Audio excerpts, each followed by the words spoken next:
Ça fait plaisir. Alors, avant de commencer le spectacle, j'ai besoin un peu de me confier. Voilà, parce qu'il y a des jours où je suis ah, et là je suis un peu comme ça. Oui, parce qu'il y a des jours où je suis ah, et là je suis un peu comme ça. En fait, si vous avez des enfants, on passe toujours par la case ado. Voilà. Alors, telle une chenille qui se transforme en papillon en passant par la chrysalide. Bon, quand on voit la chrysalide, on dit qu'il y a quand même du boulot à faire, hein, quand même. Hein. Ah oui, oui. Non, ce qui est marrant, c'est la manière déjà qu'ils ont de s'exprimer. Le jour, je lui dis comme ça, je lui dis, tiens, ça te dirait, on pourrait aller faire un peu de shopping dans la rue, puis il fait, ce qui veut dire, oh non, papa, excuse-moi, je préfère rester tout seul dans ma chambre à tchatter. Alors là, je lui dis, je ne comprenais pas trop, je lui dis, pourquoi il va tchatter tout seul dans sa chambre? Il me dit, mais non, attends. Excuse-moi, mais attends, tchatcher, c'est chatter, c'est-à-dire parler sur Internet, quoi. T'as un blog? Non, j'ai pas de bouton depuis pas mal de temps.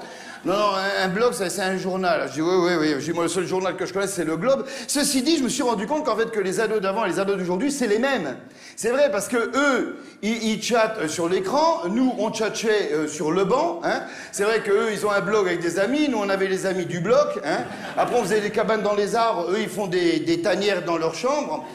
À un sujet de la tanière, quand ils sont en meute, et que tu ouvres la porte, ça sent le prédateur. Ah, non, ça sent le prédateur. C'est une odeur compacte quand même. Oui, parce que... non, c'est vrai, parce qu'il faut savoir que l'ado délimite son territoire de manière olfactive, avec des petites bornes en forme de chaussettes croustillantes. Vous avez les mêmes, oui. Oui, proche des chips. Voilà, pour en avoir une paire comme ça, il faut quand même la garder au moins 3 mois sans l'enlever quand même. Hein. Ah oui, alors l'ado prédateur a aussi une manière de regarder sans être vu. C'est-à-dire qu'il s'est poussé les cheveux devant les yeux, comme ça, puis il observe, et il a une période auto-nettoyante. C'est-à-dire il se nettoie à sec, c'est très très difficile à faire. Ah, il y en a qui sont à cette... Non, c'est pas facile, hein. Il met le robinet, mais il reste à côté, comme ça, bon. Et après, c'est l'inverse. Il n'arrête pas de se nettoyer. Là, c'est le cumulus qui rend l'âme. Hein. Mais alors, ce qui est amusant, c'est quand même, il faut savoir une chose, c'est que les ados, ils sont quand même très très proches de tout ce qui est la philosophie asiatique. Ils sont zen et calmes. Moi, je me rappelle, le jour, je dis, bon, il faudrait peut-être te dépêcher, parce que, attends, il faut te dépêcher, il y a l'école qui arrive. Attends, c'est cool, attends. C'est sûr, je pouvais être cool, il était à 10 minutes des cours, il était encore en caleçon à écouter le iPod, hein. Mais il avait la force du samouraï, il avait ce côté zen, etc. Ceci dit, bon, quand même, à leur décharge, il faut savoir qu'ils évoluent pas dans le même espace-temps que nous. C'est vrai que, je vous explique, quand je le réveille à 7h du matin, moi, le temps qu'il se lève, j'ai le temps de préparer une choucroute, 2 couscous et de faire la maquette du Charles de Gaulle, quoi. Ah oui, et quand il se réveille à 7h45, pour lui, il est 7h05.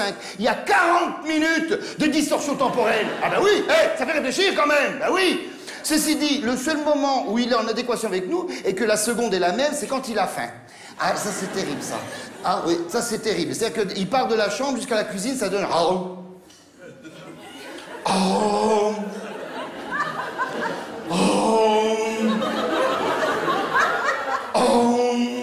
Il arrive dans le frigo. Au début, je croyais qu'il voulait voir ce qu'il y avait à l'intérieur. En fait, non, il fait un peu de gym, ça le détend. Et alors après, il a la phrase fatidique. Il me dit, papa, j'ai faim, il faut que tu fasses à manger. Alors là, c'est le moment de combat. Là, il faut y aller à fond, parce que si tu lui fais pas manger dans les 30 minutes, là, il bouffe le chat. Hein. Ah oui. Mais il faut dire qu'ils ont un métabolisme différent du nôtre. C'est vrai, c'est différent du nôtre. Ils sont PPVP, c'est-à-dire pâtes, pain, viande, pizza. S'ils mangent autre chose, ça passe pas. Ah non, ça passe pas. Les légumes, comme ça fait comme ça. Et, oui. Et alors, il faut savoir une chose, c'est que c'est un peu des Superman. Parce qu'ils n'ont jamais sommeil, mais toujours envie de dormir. Ça... Ah oui, non? Ah, moi, ça me perturbe. Mais ceci dit, quand même, il faut savoir une chose, ce sont des adeptes, mais innés du feng shui. Vous savez, le feng shui, c'est quand même c'est l'aménagement de son appartement en harmonie avec mère nature. Eux, c'est naturel chez eux. Ah non, ils sont feng shui. Non, ils sont... Allô? Ils sont feng shui. Ils arrivent comme ça, ils ont un paquet de gâteaux, les miettes tombent par terre. Où elles sont, elles restent. C'est du feng shui. Le bol de céréales, avec les céréales fossilisées à l'intérieur quand on les veut burin, c'est du feng shui. le nez renversé, le frigo ouvert, le tube dentifrice, les chaussettes dans un coin, le pantalon d'accordéon. C'est du feng shui. Tout est feng shui. Même lui, il est feng shui. Où il tombe, il bouge plus. Aïe. Mais quand même, c'est vrai qu'il faut vous dire une chose, j'aime mon ado. C'est vrai que je l'aime parce que je me dis, il faut pas oublier quand même qu'on était nous aussi avant et que on était peut-être pareil ou peut-être même pire. Mais la seule ombre au tableau, c'est que être ado, c'est l'antichambre d'être adulte. Et que bientôt, il va voler de ses propres ailes. Alors, j'en profite.